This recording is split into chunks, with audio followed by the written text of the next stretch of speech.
Hi, I'm Scott. I'm a senior developer here at Komodo Digital.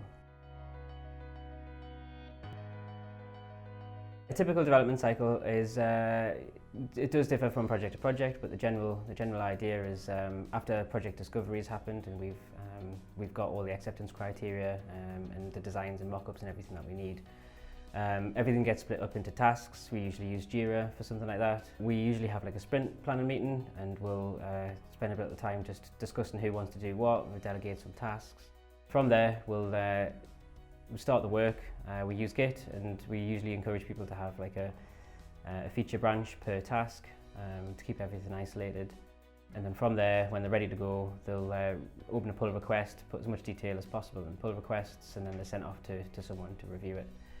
And then once it's reviewed, it'll get merged into the main code base. One of the things that we started doing here a while ago is a peer review, which has started to become quite useful for when we're onboarding new members of the team and new juniors to the company. We'll just spend a little bit more time taking a deeper look at the way that they've solved the problems, the kind of code styles that they've used to make sure that it's like still suitable for the project.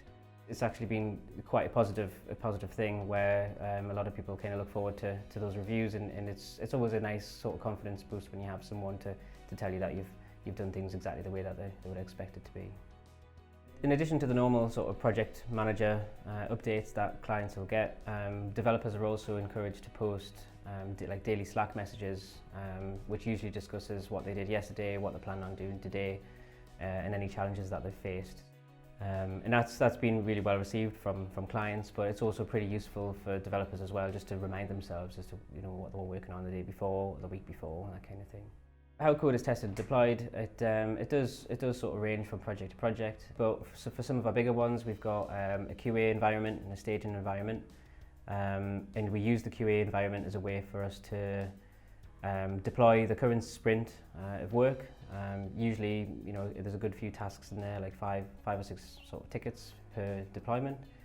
And that's an opportunity for us to test to make sure that the work that we've done is working correctly, but also we use our internal QA resources to also test to make sure that the work is built properly, it meets the acceptance criteria, it's built sort of securely and safely and all that kind of thing.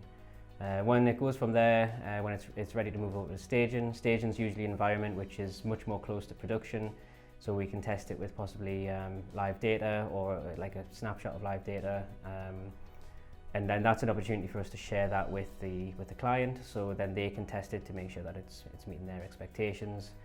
And from there, when it's ready to go to production, we'll schedule it for production release. For some projects, we might write an RFC document that can be reviewed by the internal teams, and then it'll be scheduled for the deployment.